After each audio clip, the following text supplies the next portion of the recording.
Muy buenas tardes.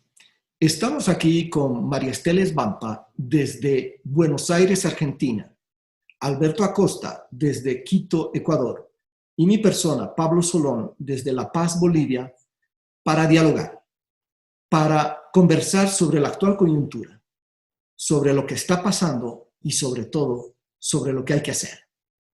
En este diálogo de reflexiones sistémicas, empezamos con María Estela Esbampa. Bienvenida. Buenas tardes y antes que nada gracias por la invitación a la Fundación Solón, es decir, a Pablo, y un gusto estar o poder hablar con ustedes en diálogo con Alberto y Pablo. La verdad es que estamos en una emergencia sanitaria global que nos impulsa a pensar en grandes debates societales, nos impulsa a pensar cómo salir de la crisis, qué Estado necesitamos para ello, pensar otro futuro civilizatorio. Y yo quería al menos aproximar algunas reflexiones en esta línea antes que situarme sobre todo en la cuestión coyuntural, aunque por supuesto es inevitable. En esa línea quisiera tocar tres tópicos que de alguna manera plantean o buscan plantear algunos de los problemas fundamentales y algunas hipótesis de escenario futuro. El primer tópico que quisiera abordar es que en la actual coyuntura estamos ante la vuelta del Estado, pero un Estado que se ha convertido en una suerte de leviatán sanitario que tiene dos caras. Que suponemos además que ese es un leviatán sanitario transitorio.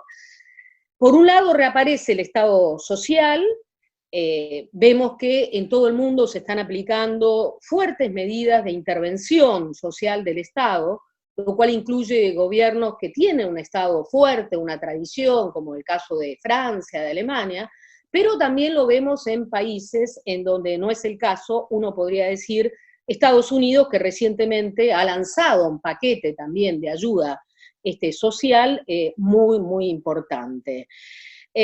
Las situaciones de tal gravedad en ese sentido, ante la pérdida de empleos y millones de desocupados que habrá en los próximos tiempos, que incluso los economistas más liberales están hablando de la necesidad de un New Deal en el marco de esta gran crisis sistémica, ¿no? Ahora bien, por otro lado, la otra cara del Estado, o de ese leviatán sanitario, es que este viene acompañado por el estado de excepción. Mucho se escribió sobre eso y no voy a abundar. Basta decir que los controles sociales se hacen visibles de diferentes formas en todos los países, bajo la forma de violación de derechos, de militarización de territorios, de represión de los sectores más vulnerables. En los países del sur estamos más bien lejos de ese modelo asiático que implica vigilancia digital extrema, y estamos mucho más cerca de la militarización y la represión en nombre de la guerra al coronavirus. Una pregunta que resuena todo el tiempo ante este regreso del Estado es hasta dónde los Estados tienen las espaldas anchas para proseguir en una tarea de recuperación social. Yo creo que esto es algo que vamos a ver en los próximos tiempos, de lo que no va a ser ajeno las luchas sociales, esto es los movimientos que desde abajo presionen, pero también las presiones que desde arriba realicen los sectores económicos más concentrados. Sabemos que los estados periféricos en el sur tienen en ese sentido las patas más cortas. Fíjense, para el caso de la Argentina, estamos en nuestro país en una situación de virtual default y de desastre social en lo cual nos dejó el último gobierno. En todo caso, es claro que ningún país se va a salvar por sí mismo, que por más medidas progresistas de intervención social del Estado que haya, estas tienen límites y que todo esto va a requerir una redefinición de la relación norte-sur en el marco de un multilateralismo diferente. Un segundo tópico que me parece importante subrayar es que pese a que la actual pandemia tiene causas ambientales, y esto ha sido demostrado por diferentes investigaciones que muestran cómo los virus de animales silvestres, de ecosistemas devastados, han sido trasladados o han saltado al ser humano, pese a que estas causas ambientales son claras en ese sentido, esto no aparece en el discurso de los gobernantes, no aparece en el discurso de Macron en Francia, de Angela Merkel en Alemania, mucho menos, por ejemplo, en el discurso de Alberto Fernández acá en Argentina, que es alguien que ha ganado legitimidad ante la intervención que ha hecho y la toma de decisiones con un comité de expertos. Que con esto quiero decir de que las causas socioambientales de la pandemia están ocultadas y lo que se ha construido en contrapartida es un discurso bélico que lo que hace es ocultar efectivamente estas causas y la relación entre globalización depredadora o capitalismo y naturaleza. Pero de lo que nadie habla es de estas causas socioambientales. Podríamos decir, siguiendo a Horacio Machado, que hay una ceguera epistémica en todo esto, que tiene, insisto, como contrapartida la proliferación de metáforas bélicas, ¿no? En la cual se habla constantemente del enemigo invisible. Desde mi perspectiva, el discurso bélico confunde y oculta las raíces del problema, atacando el síntoma, pero no las causas profundas de que tienen que ver, insisto, con el modelo de sociedad instaurado en el marco del capitalismo neoliberal. Por último, también en esa línea, la fórmula bélica se asocia mucho más al miedo que a la solidaridad, y esto ha conllevado la multiplicación también de un sistema de vigilancia que, por ejemplo, en varias sociedades ha dado lugar a la emergencia de la figura del ciudadano policía, que está constantemente vigilando, dispuesto a denunciar a su vecino ante el menor desliz en la cuarentena. Por ende, yo creo que es necesario abandonar este discurso bélico y ahondar y asumir en las causas ambientales de la pandemia, lo cual nos ayudaría a prepararnos positivamente para responder el desafío de la humanidad, que es la enorme crisis climática, que todavía no está, insisto, en agenda. Un tercer tópico que me parece importante indagar en términos coyunturales es el aprendizaje que deja la crisis, ¿no? Y las falsas soluciones que puede ofrecer. La crisis global más reciente que podemos traer a la memoria es la crisis de 2008, es la crisis que se inició en Estados Unidos a través de la burbuja inmobiliaria que luego se trasladó a otros países y que sabemos generó una ola de desocupados que terminó además expropiando la propiedad de muchos sectores vulnerables, y sabemos también que salvo raras excepciones, los gobiernos hicieron el salvataje de las grandes corporaciones financieras y de los ejecutivos de las mismas, los cuales emergieron al final de la crisis como más ricos que nunca. Entonces, es interesante volver a esta idea de que hace muy poco tiempo hubo una gran crisis global que implicó una reconfiguración social, ¿no?, y política muy importante en términos negativos, porque ahondó las desigualdades, ¿no?, el proceso de concentración de la riqueza, y también está en el origen de,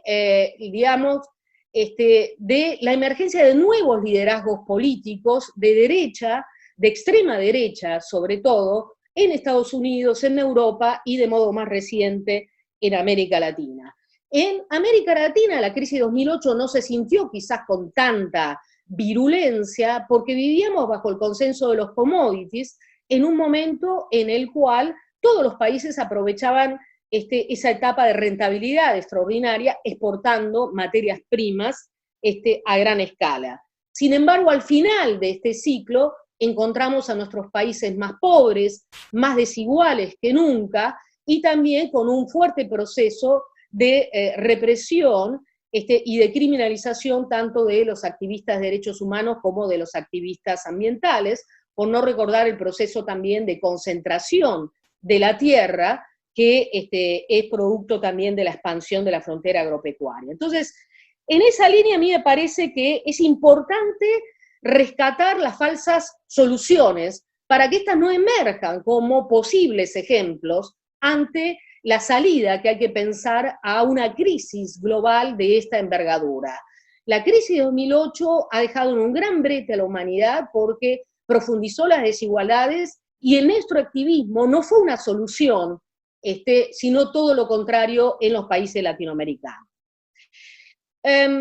Último tema, me gustaría al menos dejar instalado en este año de la gran pandemia, el hecho de que efectivamente nos encontramos ante una encrucijada civilizatoria que plantea nuevos dilemas políticos y éticos, que nos permite al menos repensar, ¿no?, la crisis económica y climática desde un nuevo ángulo, tanto en términos multiescalares como geopolíticos.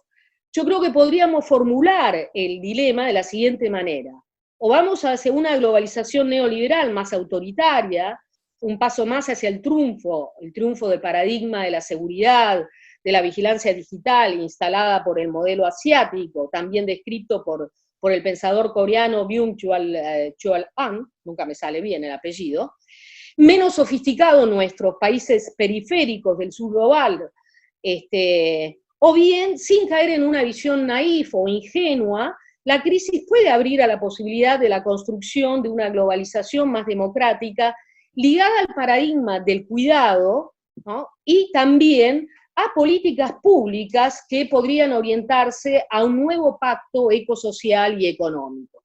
Y ahí hay, digamos, tres grandes temas que me gustaría al menos dejar en la discusión. El primero de ellos es que al estar en una enorme crisis civilizatoria, también estamos en un momento de liberación cognitiva, como dicen los estudiosos de la acción colectiva, ¿no?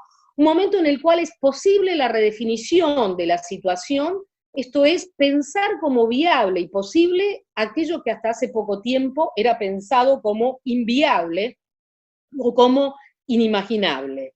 Yo creo que hay que entender en esa línea que la suerte no está echada, que existen oportunidades para la acción en medio del desastre, y que lo peor que puede ocurrir es que nos quedemos en nuestras casas convencidos de que las cartas están marcadas y que no es posible en ese sentido avanzar con cambios positivos. En esta línea, insisto, el paradigma del cuidado, que las ecofeministas hemos puesto en la agenda desde hace mucho tiempo, cobra una nueva relevancia al calor de lo que hoy en día también el personal ligado al cuidado, ligado a la salud, digamos, ha cobrado una gran importancia. Tenemos que pensar estas nuevas alianzas, estas nuevas conexiones entre salud y ambiente que podrían colocar entonces al paradigma del cuidado en el centro de nuestras sociedades contemporáneas. Y por último, también tenemos que pensar en un pacto eco-social y económico. En el norte, en los países del norte se habla de un Green New Deal.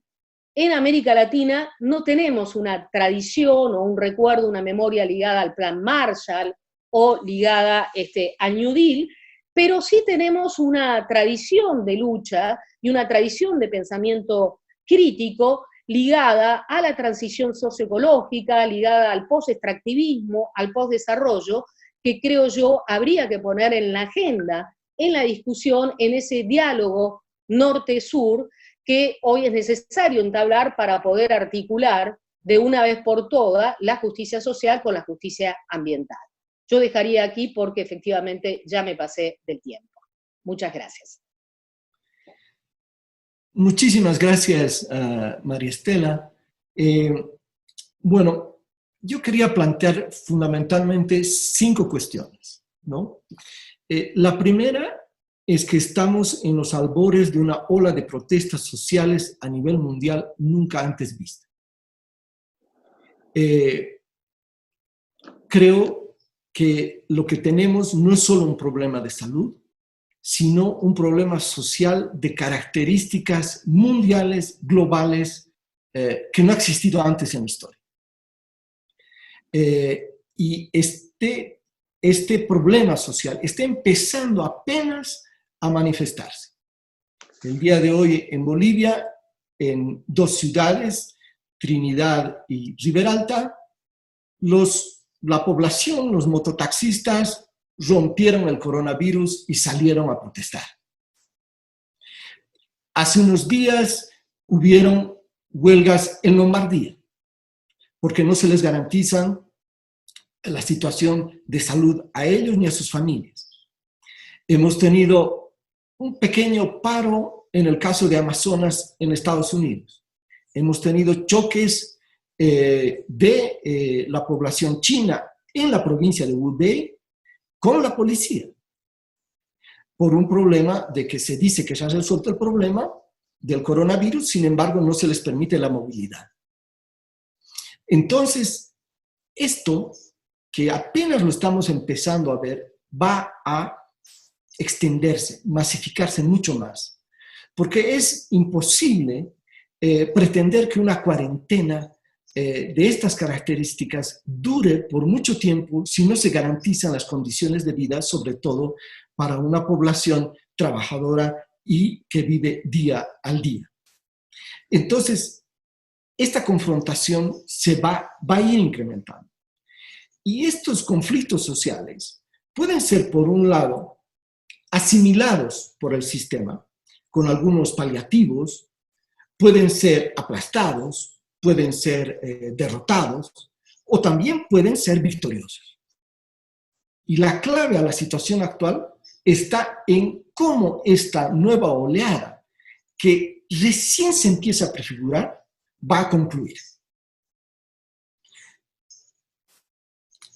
Creo que el tema fundamental es cómo los movimientos sociales van a empezar a actuar en esta coyuntura. Cómo se van a dar los nuevos procesos de autoorganización frente a un Estado que no va a responder a las necesidades de sobrevivencia de todos. Cómo no solamente se está en el campo de la protesta, sino también se está en el campo de la acción, de crear nuevas redes, del desarrollo de nuevas experiencias y prácticas de los comunes. Entonces creo que hemos entrado al tiempo de la autoorganización, de una protesta social que tiene que ser creativa y es un nuevo tiempo, una nueva época para desarrollar los comunes. No me extiendo más para no perder el tiempo y desarrollar los otros puntos. El segundo punto que yo quiero plantear es que tenemos que derrotar el apartheid a nivel mundial antes que se consolide. Leía en las noticias que hay algunos negocios florecientes. Obviamente los negocios de las industrias farmacéuticas están haciendo ganancias, pero hay otro negocio, el de la venta de búnkers para los capitalistas que están pensando cómo van a hacer para enfrentar esta situación. Y el que vende los búnkers, estos apartamentos bajo tierra, ¿no?, dice en su propaganda, nosotros no creamos el miedo, nosotros lo solucionamos. No construimos fortalezas para el coronavirus, sino para lo que viene después. Esa es su propaganda. Y su negocio está en ascenso. Es un pequeño síntoma sumado a lo que vemos en el caso de nuestros estados, de ciudades, de barrios, en los cuales se empieza a pensar con un criterio de, bueno, ¿cómo me salvo yo? ¿Cómo se salva mi comunidad más cercana? Y cómo avanzamos hacia, en algunos casos, estados, ciudades, barrios, fortaleza. Esto no es nuevo, ya fue analizado como una posibilidad a principios de este siglo, de que uno de los desenlaces era que avancemos hacia una sociedad fortaleza, una sociedad de búnkers, donde hay unas burbujas que se construyen para proteger a ciertos sectores privilegiados y a los grandes capitales de una miseria y una conflictividad social muy grande. Y yo creo que hay una tendencia hacia eso y que en este momento es fundamental en nuestro accionar, más que nunca, hacer eje en el tema de los derechos humanos, de los derechos de todos. Creo que para vencer a este apartheid que está en ciernes, el tema fundamental de que todos tenemos derecho a la vida, todos tenemos derecho humano al agua, todos tenemos derecho humano a la alimentación, todos tenemos derecho humano a vivir, es central, es medular. Y creo que se van a dar alianzas entre sectores sociales, de trabajadores, de informales, de clase media, que va a empezar a ser excluida por esta tendencia cada vez más de estos búnkers, de esta suerte de apartheid. Tercer elemento. Yo creo que tenemos que tener una triple estrategia en torno al Estado. No hay duda que el Estado está interviniendo y va a intervenir más. Y que la población quiere que intervenga el Estado, porque alguien tiene que hacer algo. Pero el Estado no es un ente sin definición política. Los capitalistas quieren que también intervenga para salvar sus capitales, para salvar sus bancos, para comprar sus empresas en crisis. La población quiere que intervenga para que le dé un alivio, para que le dé la canasta familiar que le prometió, para que exista un centro de salud al cual pueda ir cuando tenga coronavirus. Entonces, la intervención del Estado, que estos dos polos de la sociedad quieren, es diferente. La gran pregunta es, ¿cuál va a primar? ¿Cuál va a prevalecer? Y para ello es necesario combinar una estrategia, por un lado, sí, de presión, de exigencia al Estado. De exigencia al Estado en términos de temas concretos de alivio a la situación que se vive, pero también de propuestas de transformación estructural del Estado. Porque este Estado, solamente bajo presión, no va a jugar nunca un rol que nos permita enfrentar esta crisis sistémica.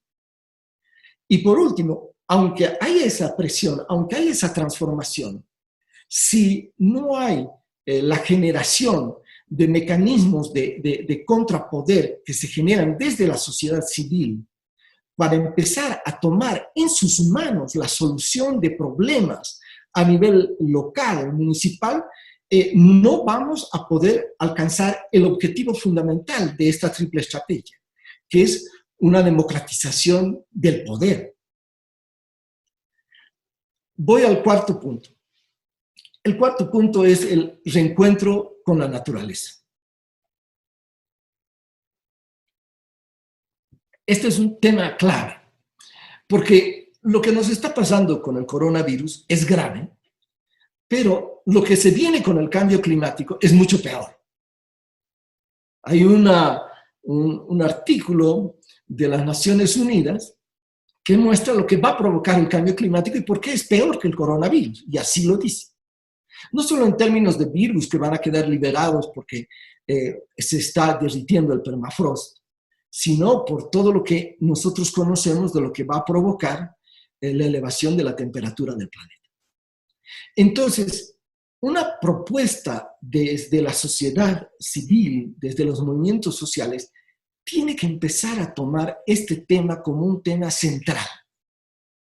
Si no, por más avances que tengamos a nivel social, a nivel de los derechos humanos, a nivel de la democratización del Estado, vamos a fracasar.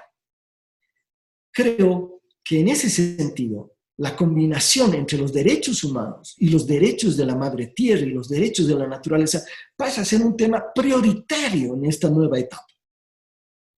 Es probablemente la oportunidad en la que se juega el todo por el todo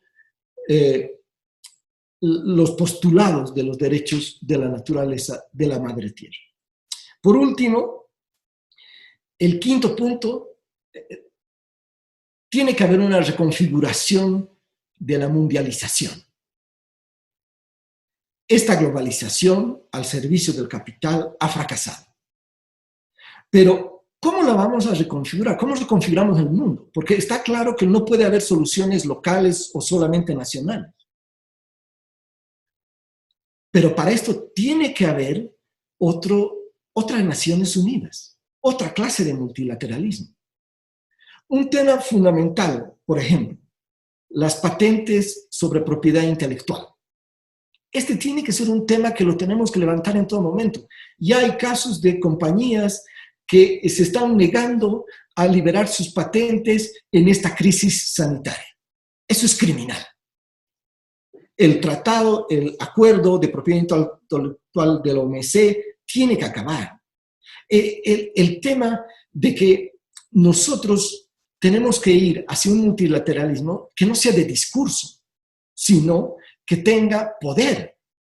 Porque aquí el único multilateralismo que tiene poder es el de la Organización Mundial del Comercio. Es lo único que hace cumplir los convenios.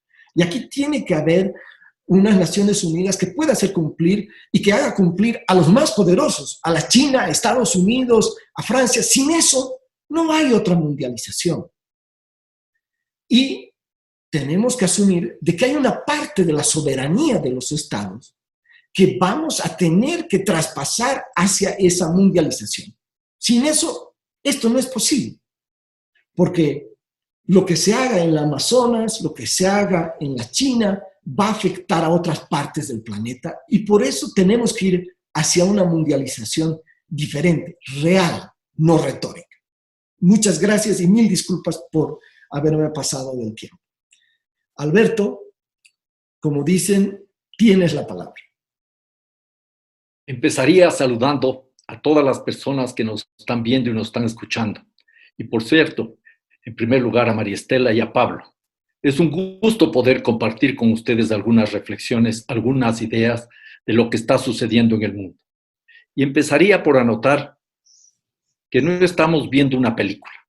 Hemos visto tantas películas de terror mundial que avisoran incluso el fin del planeta, que casi podríamos estar tentados a creer que esta es una película. Pero no es una película, pero eso sí, es una mega producción que está en marcha desde hace mucho tiempo atrás. El coronavirus nos confronta con una realidad que se ha venido acumulando desde hace muchos años y sobre todo en el último tiempo.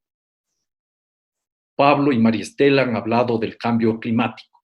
Yo me permitiría hablar del colapso climático, porque cambio climático ha habido muchas veces en la historia de la Tierra, una y otra vez. Ahora es un colapso climático que lo hemos fraguado los seres humanos, lo que se llama el antropoceno, yo diría más en términos correctos el capitaloceno, el faloceno y el racismoceno. Pero en fin, eso hemos fraguado nosotros. Igualmente hay que anotar aquí un hecho real, que la recesión económica ya estaba en marcha antes del coronavirus. Agudiza los problemas del coronavirus y nos confronta con una realidad que debe hacernos a nosotros pensar y actuar. Invitaría en primer lugar a que hagamos un ejercicio de memoria en todos estos días. Esta es la crisis global más importante que enfrenta la humanidad. Nunca antes tantas personas, tantos países han sido confrontados tan rápidamente con un problema tan grave. Hagamos memoria y guardemos esa memoria para que nos sirva para la reflexión. Y estamos aquí reflexionando y compartiendo algunas ideas y yo valoro muchísimo lo que he escuchado de ustedes dos y diría que hay que sacar conclusiones para la acción. Plantearía algunos elementos clave. ¿Para qué sirve este coronavirus, esta crisis? Para descubrir los temores y exacerbar los temores. Ustedes hablaron con claridad que estamos en un plan de guerra, enfrentando al enemigo invisible, y se despliegan armas. Y hay situaciones dramáticas cuando vemos en los Estados Unidos gente que hace cola frente a almacenes para comprar armas, literalmente para defenderse. No solo el caso de los búnker, que serían para los sectores ultra acomodados del planeta, sino gente que se compra una pistola, una escopeta, un rifle para defenderse. Luego estamos viendo cómo aparecen los chivos expiatorios. Leí el otro día una declaración del gobernante, del presidente o jefe de gobierno de Hungría, que decía que ese país está enfrentando este rato dos problemas externos y que hay que cerrar las fronteras. Uno, la migración y otro, el coronavirus. Entonces aparece la xenofobia de la mano del coronavirus. Y vemos también cómo se caen las lecturas del negacionismo de los gobernantes que tienen que aceptar que hay problemas globales, que hay que enfrentarlos globalmente. Un segundo tema que descubre el coronavirus es la lógica del poder. El poder que ahora ustedes lo explicaron muy bien, se refleja en el retorno del Estado. Pero un Estado que asume tareas sociales, en algunos países los había dejado en manos del mercado, la salud sobre todo, y ahí están los problemas a la vista.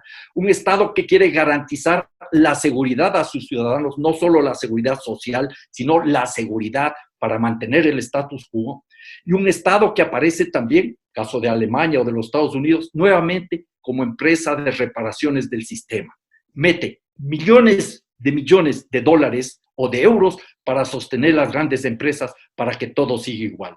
Pero también este coronavirus descubre algo que sabíamos, al menos en América Latina: las desigualdades afloran con mucho más claridad. Y entonces esa política de quédate en casa tiene un enorme matiz de privilegio de clase. ¿Cuántas personas se pueden quedar realmente en casa? Hablo de mi país. El 45% de las viviendas no son adecuadas. Hay un tremendo hacinamiento. No hay servicios de salud y servicios sanitarios en las viviendas. Hay mucha miseria. En ese sentido, sabemos que 1.300.000 hogares en mi país, Ecuador, no tienen una vivienda adecuada. El 60% de la población económicamente activa en el Ecuador no tiene un empleo fijo. No pueden hacer la cuarentena. Y comienza a aparecer lo que señala Pablo, un problema social que comienza a explotar también en Ecuador y en otras partes. Los problemas sociales aparecerán también por el lado del hambre, de la miseria y de la inequidad. Y en ese sentido yo creo que es importantísimo dar paso a una lectura en clave con lo que ustedes han hecho, porque a la final lo que ustedes han hecho es una lectura que yo también habría previsto hacerla, que es ver la crisis en sus dos facetas, los problemas y las oportunidades. No nos olvidemos que crisis en chino tiene dos kanjis. El un kanji que es riesgo, problema, amenaza. El otro kanji que es la oportunidad. Y entonces, en ese sentido, creo que es muy importante hacer una puntualización. Esa es mi tesis fundamental. No podemos volver a la normalidad porque la normalidad es el problema. Veamos qué es lo que ha producido esta globalización del capital tan acelerada en términos de consumismo, en términos de productivismo, en términos de individualismo. En términos de individualismo, ya había una cuarentena para millones de personas en el mundo. ¿Cuántas personas están marginadas de la prosperidad y los beneficios de la tecnología? Hay un país, Inglaterra, en donde desde hace 2 años, desde enero del año 2018, se estableció el Ministerio de la Soledad, para atender a 9 millones de personas, al 13.7% de la población. O sea, que esta soledad, este aislamiento que vivimos, es parte de ese sistema. Estamos viendo que la demanda de recursos naturales llega a niveles inauditos. China, por ejemplo, en 3 años consumió 6.515 millones de toneladas de cemento. 2011, 2012, 2013. 1.5 veces más que los Estados Unidos en todo el siglo XX. No hay planeta para esta brutalidad. Hay que comenzar a plantear. Y vemos que hay problemas graves como del hambre. 1.000 millones de personas se van a su casa todos los días con hambre, no porque faltan alimentos, sino porque se los desperdicia. Se destina para atender la alimentación de los automóviles, los biocombustibles o agrocombustibles. Hay especulación con los alimentos. Y en ese sentido, entonces, tenemos que abrir la puerta para la lectura hacia los riesgos y las oportunidades. Ya se ha hablado acá de lo que puede ser el Estado. El grave riesgo es que para salir de esta crisis se aumenten las lógicas autoritarias. Un Estado fascista puede aparecer en muchos de nuestros países vinculado con la filantropía de los grupos acomodados que cederán algo para que las explosiones sociales no afecten sus privilegios. Puede haber cada vez más neoliberalismo, más extractivismo, más flexibilización laboral y ambiental para ser competitivos y recuperar el tiempo perdido. Hay que crecer y hay que salir del bache, dicen algunos. Y esto va a ahondar y ya está ahondando las desigualdades. Algunos ricos cada vez más ricos. Las farmacéuticas, las grandes empresas que suministran alimentos, las cadenas comercializadoras de alimentos en particular. En el caso de mi país, los tenedores de bonos de deuda externa, a los cuales el gobierno les pagó en este momento, cuando el Ecuador no tiene un centavo, 325 millones de dólares. Ya nos anticipa la CEPAL en un primer estudio que la pobreza en América Latina va a subir en 35 millones de personas, de 185 millones a 200 millones de personas. Pero seamos optimistas, hay oportunidades. Retomo lo que dice María Estela, la necesidad de recuperar todo lo que son las actividades de cuidado. Eso es fundamental. ¿Qué manos están este rato sosteniendo la vida? No la de los banqueros, no la de los militares, no la de los especuladores, no la de los extractivistas, sino lo de los médicos y médicas, enfermeros y enfermeras, la gente que cuida en los hospitales, la gente que recoge la basura, la gente que está sembrando, los campesinos y las campesinas. Entonces, este es un primer gran mensaje para construir las alternativas. Un segundo mensaje fundamental es enfrentar temas como el de la salud, como el de la alimentación, como el de la vivienda, desde la perspectiva de derechos, como señala Pablo. Son derechos, no son mercancías. Y ese entonces es una gran tarea en donde no solo puede y debe participar el Estado, sino las comunidades. Es el momento de las comunidades. Yo creo que la solución no pasa por más Estado ni por más mercado, muchísimo menos por más mercado, sino por más comunidad. Cómo la gente se organiza desde los barrios, desde las comunidades, para dar respuestas y alcanzar mayores niveles de autosuficiencia. Sin lugar a dudas, habrá que reflexionar en el tema del nivel del Estado, habrá que plantearnos temas en economía global y sobre eso me gustaría luego profundizar algo, pero lo importante aquí es irnos sintonizando, establecer puentes entre el norte global y el sur global para trabajar en línea, por ejemplo, con lo que se habla del decrecimiento, liberarnos de la religión del crecimiento económico, que es también una de las causas de los problemas, en sintonía con las propuestas mencionadas ya del post-extractivismo, que a mi modo de ver son fundamentales. Y concluyo, nosotros tenemos que aquí, al ver lo que pasa en el mundo, al hacer esta reflexión y al guardar en nuestra memoria, hacer un ejercicio de mucha humildad. En este silencio que estamos atravesando en estos días, porque hay mucho silencio, hay un momento en que deberíamos comenzar a escuchar las respuestas que surgen en distintas partes del planeta. Figurativamente hablando, ese silencio nos permite escuchar esas alternativas. Alternativas en muchas comunidades que vienen desde antes. Así como esta megaproducción estaba en marcha de antes, sabemos que hay alternativas concretas en comunidades andinas, en comunidades amazónicas, en comunidades africanas, en comunidades asiáticas. El buen vivir o el vivir bien, el Ubuntu, el Esbaraj y otras tantas alternativas que configuran lo que los zapatistas llamaron oportunamente el pluriverso. Un mundo donde quepan muchos mundos, pero todos esos mundos viviendo con equidad, donde seres humanos y seres no humanos podamos vivir con dignidad. Eso nos plantea, lo que has dicho también, la necesidad de repensar el mundo desde los derechos humanos y desde los derechos de la naturaleza.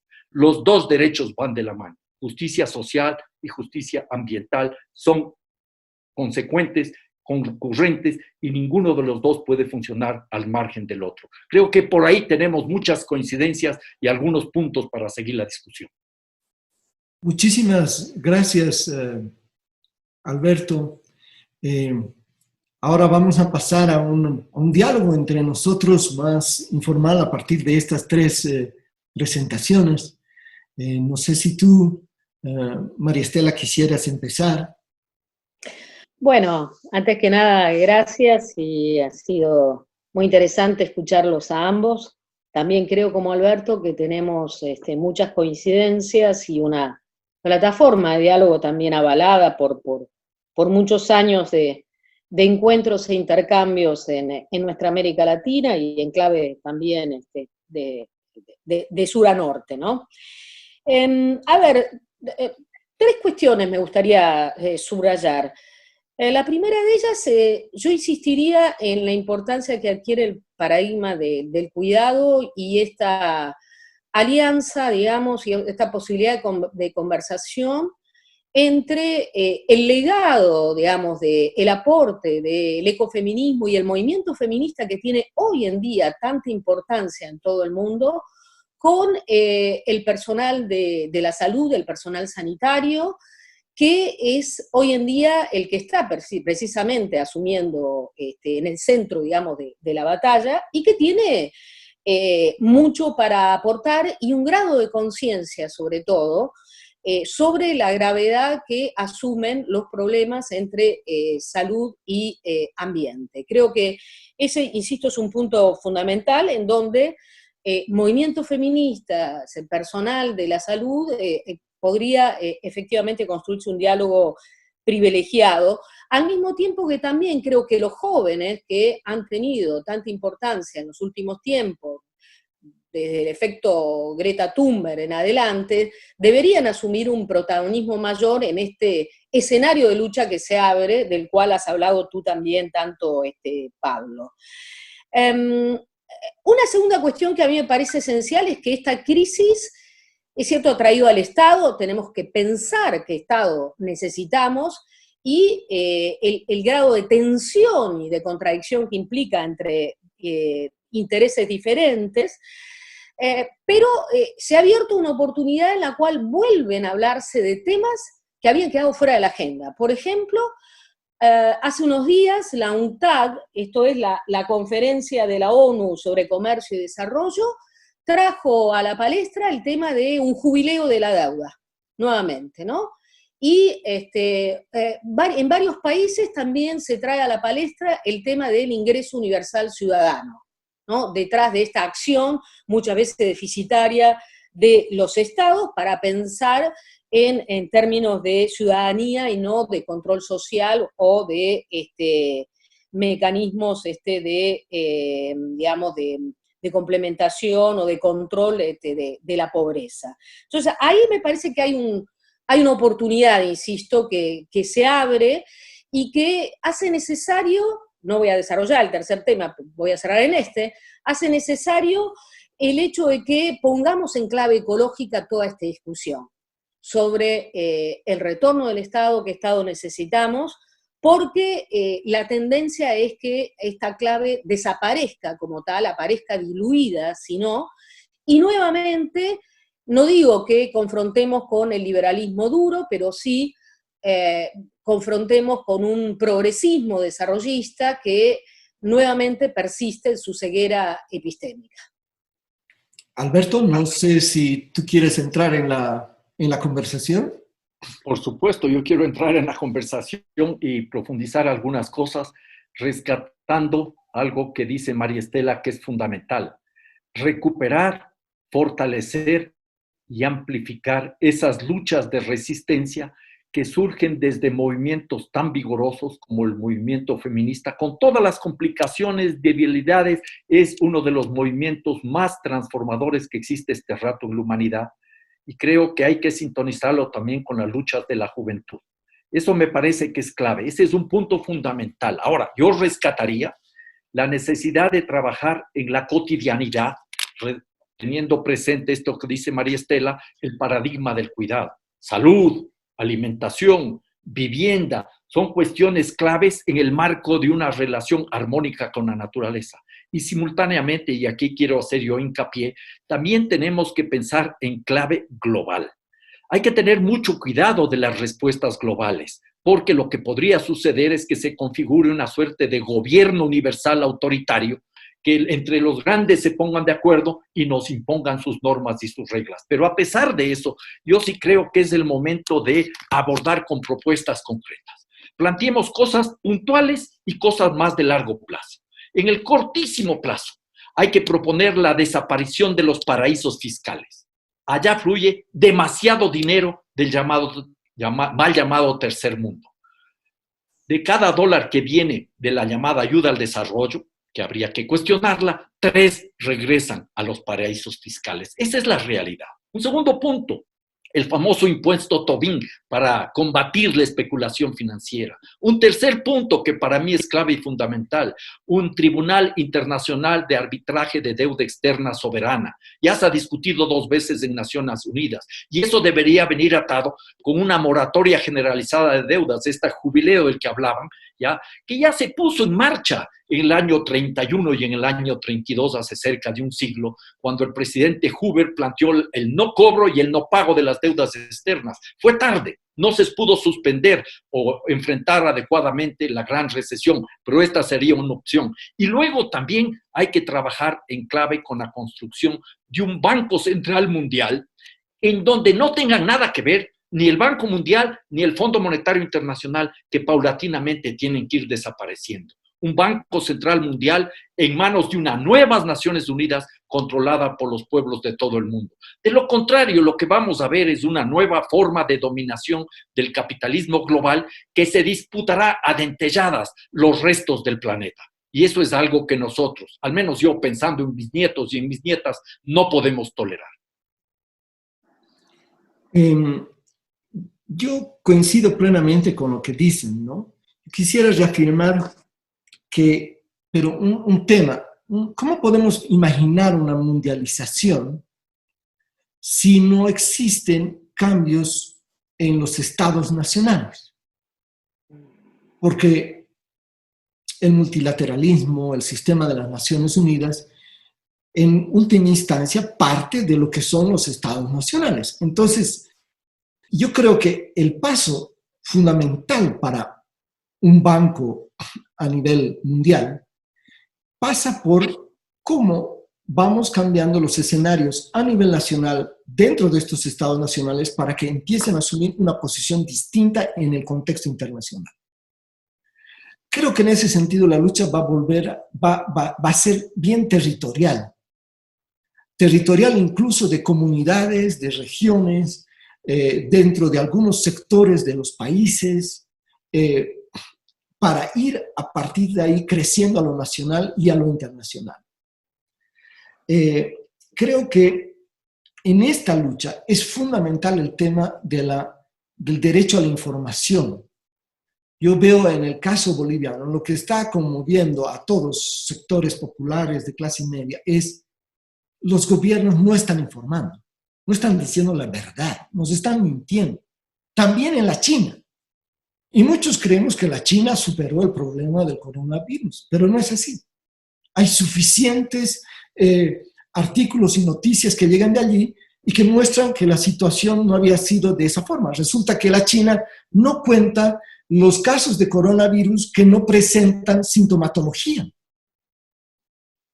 Entonces, solo han contado los casos de coronavirus, y esto está reconocido por el gobierno chino, de los que tienen sintomatología. No están contando aquellos que se vuelven a contagiar una segunda vez y que según los datos de la China son el 5 al 10% de los que ya se contagiaron. Entonces, el tema de la transparencia, de la información, de la democracia, de la capacidad de decidir, yo creo que pasa a ser uno de los temas fundamentales de esta recomposición del tejido social. Creo que es un eje articulador de primer orden. Bueno, si puedo intervenir nuevamente, bueno, me gustaría también subrayar algo que dije al pasar, ligado a esto de pensar un gran pacto ecosocial y económico. Eso es algo que venimos trabajando con Enrique Viale y que va a salir en el último libro que escribimos juntos, Una brújula en tiempos de crisis climática, porque un problema que aparece todo el tiempo cuando tenemos estas discusiones es que estamos en un escenario también muy contrastante, porque por un lado hay una narrativa global muy distópica, muy colapsista, y por otro lado solo contamos con utopías locales, territoriales, ¿no? Utopías concretas, podríamos llamarle. De hecho, en América Latina tenemos muchas de esas utopías concretas que al calor de esos conceptos horizonte que se han forjado en las luchas, derechos de la naturaleza, post-extractivismo, post-desarrollo, bienes comunes, lo que hacen es reformular la relación o el vínculo entre sociedad y naturaleza en un sentido positivo, en un sentido de sostenimiento de la vida, ¿no? Y eso a mí me parece fundamental, pero es algo necesario, pero no es suficiente. Lo que necesitamos, y que de alguna manera esta tremenda situación de crisis abre una oportunidad, es la de pensar una agenda de articulación en términos de políticas públicas, tanto nacionales como globales, ¿no? En ese sentido, creo yo que tenemos que hacer ese esfuerzo de ver de qué manera, digamos, apoyamos o deslizamos o buscamos insertar en la agenda esta agenda, esta batería de políticas públicas. Alberto ya anunció varias de ellas. A nivel global son muchas las organizaciones desde el norte y también desde el sur que apuestan a ello. A mí me parece que esta es una de las grandes apuestas y oportunidades hoy en día. Pensar en términos de baterías de políticas públicas a nivel nacional y a nivel global. Y en esa línea, sin duda, coincido con que un elemento esencial es repensar el multilateralismo, ¿no? Un nuevo orden internacional que por fuera de la globalización depredatoria y por fuera de la globalización neoliberal. El momento que estamos atravesando ahora, que es un momento de desglobalización, dicen algunos, sabemos que es temporario, que el día de mañana, el día después de la pospandemia, el capital va a salir nuevamente, ¿no?, a buscar sus beneficios y a reanudar, ¿no?, en la misma lógica que lo ha hecho anteriormente, en la expansión de las fronteras de mercantilización de la vida. Entonces, eso es lo que tenemos que evitar también, promoviendo una agenda clara en términos de políticas públicas a nivel nacional y a nivel global. Hay un tema al que yo me quisiera referir, que lo plantea Alberto, ¿no? Dice, es el neoliberalismo. Yo digo sí, pero no es el neoliberalismo que hemos conocido las últimas décadas. Estoy de acuerdo que un elemento de ese neoliberalismo es, por ejemplo, la flexibilización laboral. En eso no hay duda que lo que vamos a ver son despidos de decenas de miles, cientos de miles en todo el planeta. Pero el neoliberalismo buscaba achicar el Estado y lo que vamos a tener ahora es lo opuesto. Lo que pretendía era privatizar las empresas públicas y lo que vamos a ver es lo contrario. No un fenómeno de que vamos hacia una suerte de capitalismo de Estado, pero no es el neoliberalismo de las anteriores décadas. ¿Por qué creo que es importante esto? Porque creo que también tiene que cambiar nuestro discurso, nuestro análisis y nuestra propuesta. Yo creo que vamos a ver más pugnas interimperialistas, países capitalistas de lo que nunca antes se había visto. Pugnas por el mercado, pugnas por quién se recupera mejor, más rápido, un agravamiento de la competencia entre la China, Europa y Estados Unidos.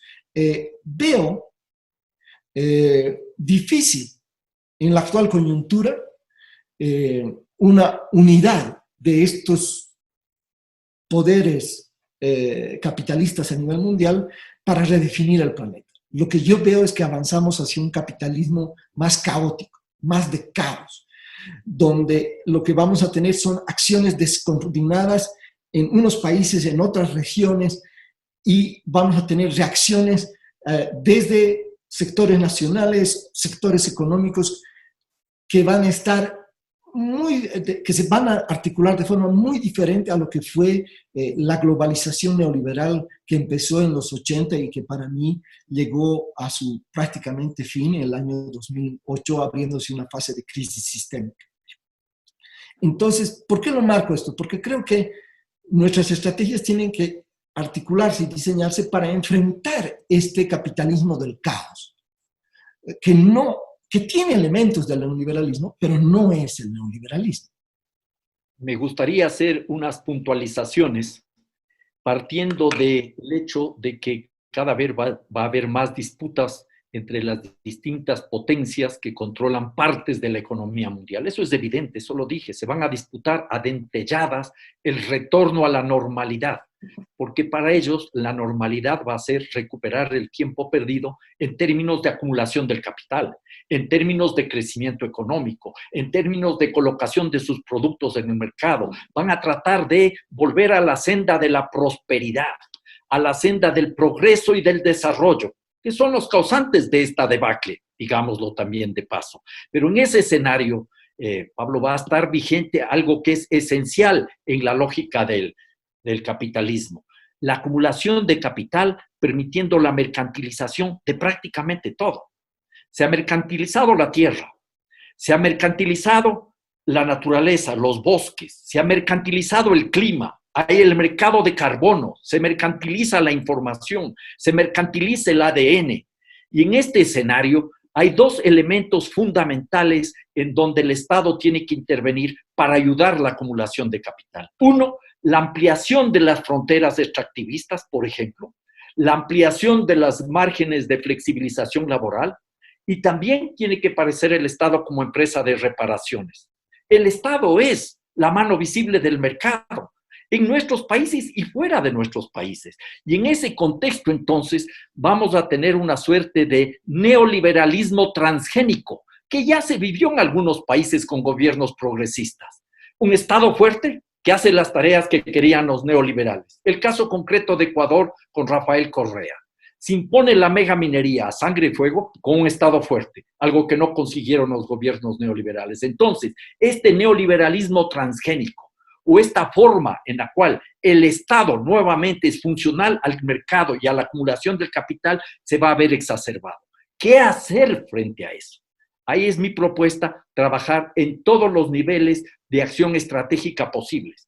¿Dónde podemos actuar ya, ahora? Y se está actuando ahora, a nivel de las comunidades, a nivel de los barrios. La gente se está organizando para atender la salud, para atender la alimentación, para atender la seguridad. Y eso hay que multiplicar, pero hay que abrir ese escenario y hay que trabajar a nivel de las ciudades, a nivel de los estados, y hay que transformar los estados desde abajo, desde las comunidades y a nivel global. Tenemos que disputar el sentido histórico en todos esos niveles de acción estratégica, en esos niveles escalares diferentes, teniendo en cuenta que no en todos tenemos capacidad de la misma incidencia. María Estela, no quiero entrar en un diálogo con Alberto, así que... Bueno, no, a ver, había un par de cosas más que quería decir y en acuerdo con lo que han dicho ustedes. Yo también considero que hay que disputar en todos los niveles escalares, pero creo que hay ciertos niveles escalares que han quedado muy descuidados.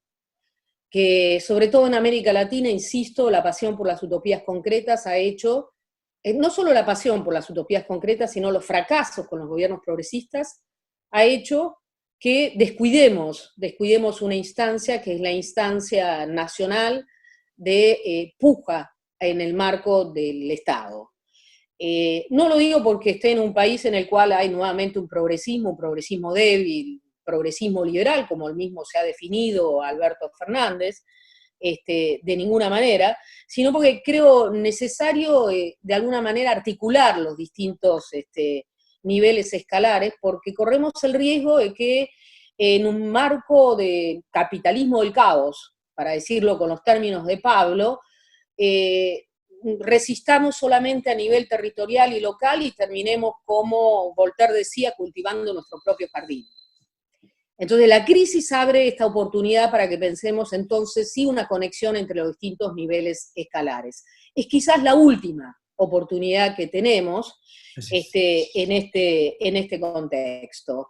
Y no dudo de que las luchas serán muchas, enormes las tensiones, porque efectivamente, si bien desde abajo hay mucha acumulación y seguramente habrá nuevas dimensiones de las luchas que se harán visibles en un momento en el cual hace falta alimento, falta salud, hay más desocupados, también los sectores más concentrados y más poderosos y más contaminantes están haciendo su trabajo propio, ¿no? Por ejemplo, en el paquete económico que liberó Donald Trump, que es el más grande de la historia de Estados Unidos, una parte de ese paquete está destinado a la industria del fracking. Fíjense ustedes, es decir, ya el lobby está presente ahí, en la industria más contaminante y más subsidiada, además, por los estados actualmente, ¿no? Entonces hay ahí una lucha tremenda por dar, para colocar en la agenda la necesidad de pensar la crisis energética, la crisis climática, que hoy está encubierta detrás de este discurso bélico de guerra al coronavirus, y que mañana, efectivamente, como dice Alberto, volverá con el discurso del retorno a la normalidad, el retorno a hacer negocios como siempre en nombre del progreso y el desarrollo, como si esto fuera solamente una suerte de quiebre temporario, de hiato, ¿no? En el camino de los negocios, el business as usual. Así que bueno, eso me quedaba por decir y algunas cosas más, pero si seguimos el diálogo las diré oportunamente.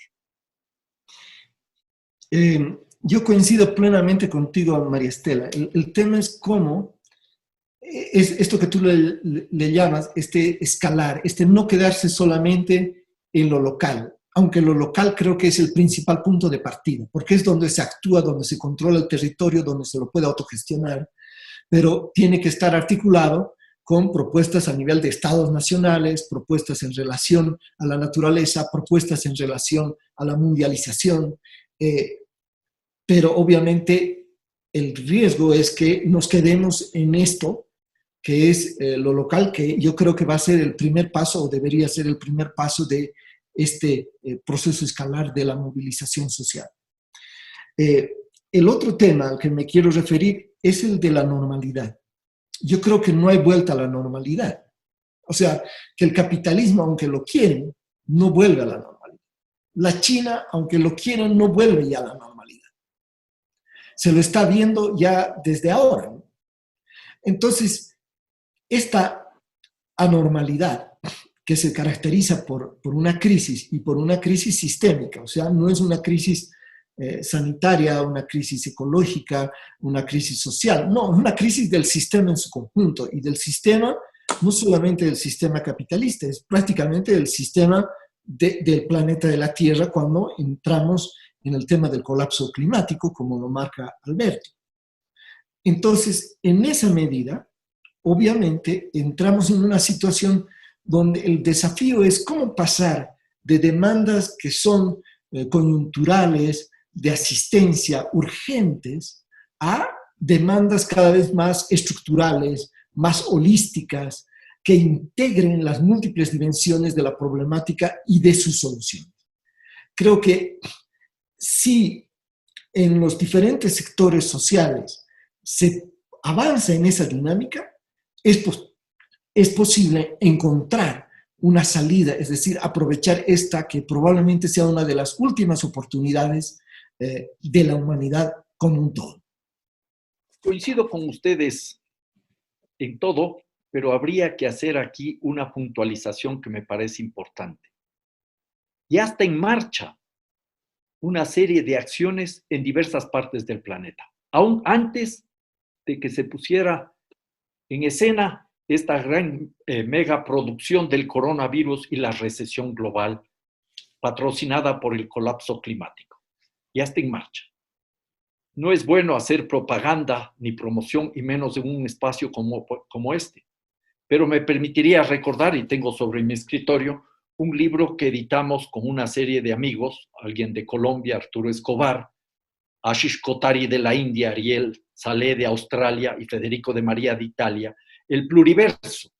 Aquí hay 120 personas que escriben 110 artículos, en donde hay una parte de crítica al desarrollo, hay un artículo de María Estela, hay otra parte de las falsas soluciones, y hay alternativas. En el mundo hay muchas propuestas en marcha, concretas, visiones, acciones. Lo que nos ha faltado es multiplicar los mecanismos para conocerlas y difundirlas. Ahora creo yo que, terminado este proceso de cuarentena, que esperamos no sea muy largo y no sea leve y que no genere mayores destrozos en términos de vidas y en términos de sociedades, tengamos la capacidad para recuperar lo que se ha avanzado, sacar lecciones de lo que estamos viviendo y construir a partir de esas memorias algo diferente. Necesitamos muchos puentes entre todos quienes están pensando en otros mundos posibles, pero posibles en términos de vida digna para todos los habitantes del planeta,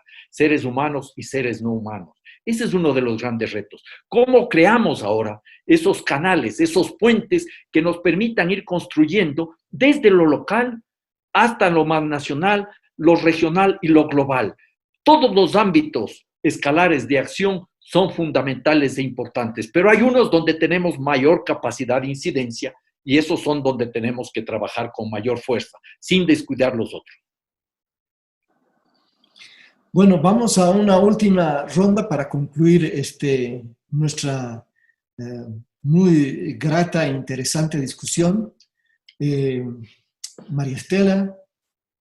Bueno, sí, yo quisiera terminar, bueno, agradeciendo la oportunidad de este diálogo y de alguna manera también terminando una pregunta que siempre nos hacemos cada vez que hablamos de alternativas y cambios sistémicos, y es con qué actores, quiénes son los actores que van a protagonizar estos cambios, porque en la conversación que hemos tenido aparecen las mujeres, aparecen los jóvenes, aparecen revueltas plebeyas ligadas a el hambre, la desocupación. Yo creo que nos estamos olvidando de un gran actor que son los sindicatos, ¿no?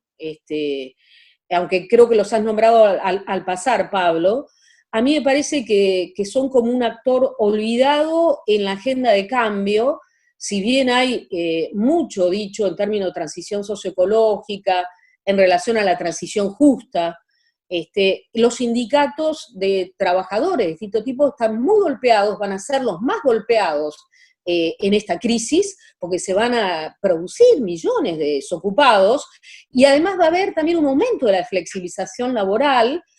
Esto del teletrabajo también va a generar más precarización, más explotación, si se quiere.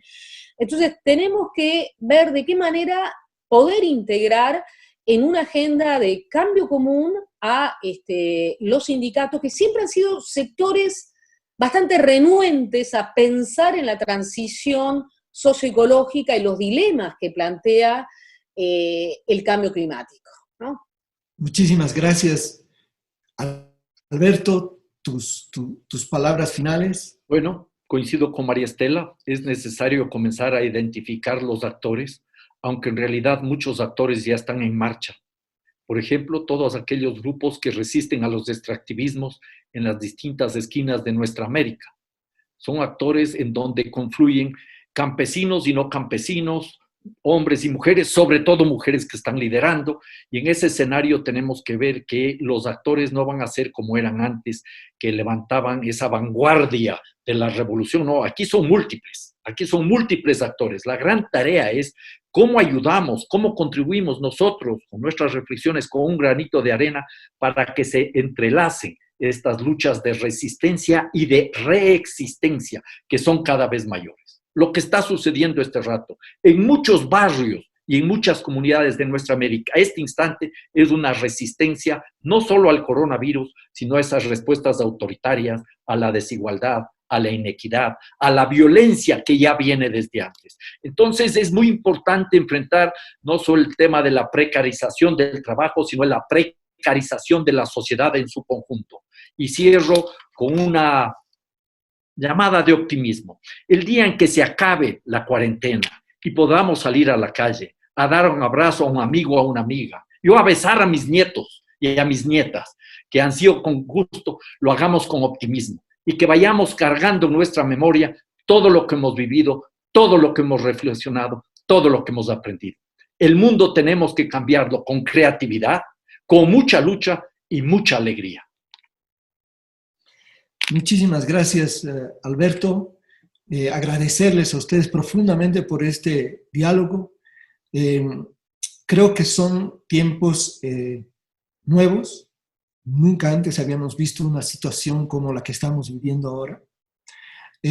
Creo que es muy importante recuperar todas las alternativas, las propuestas que se han ido construyendo a lo largo de estos últimos años, pero también de siglos, pero también creo que no será suficiente eso para enfrentar la coyuntura que se nos avecina.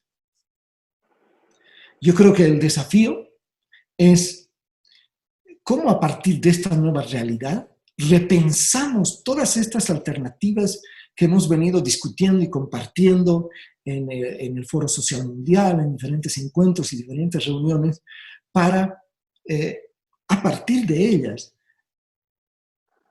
desarrollar propuestas que puedan mejor hacer frente a la actual situación.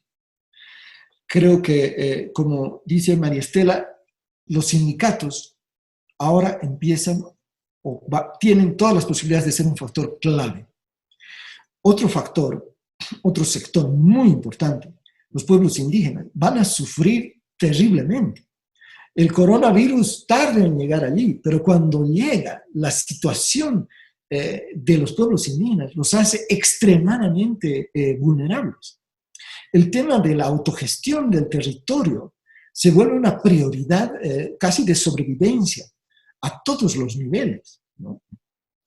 Y creo que tenemos que también tomar en cuenta a las clases medias.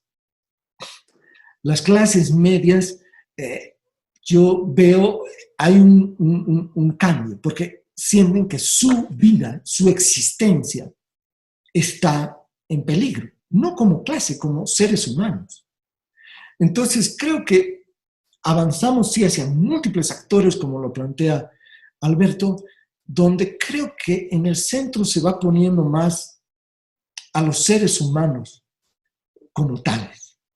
Y creo que esta recuperación de la humanidad que necesita hacer la humanidad es fundamental para una transformación social de fondo.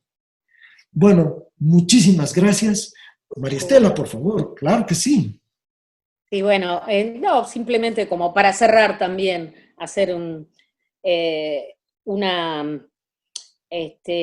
llamado también, digamos, a esto que llamé a liberación cognitiva, ¿no? Los procesos que hacen que una persona considere que es posible el cambio, que cambien sus expectativas respecto de lo que es posible o no hacer con la realidad. Creo que eso es lo que está faltando también y lo que esta oportunidad, o mejor dicho, esta crisis enorme brinda en términos de oportunidad.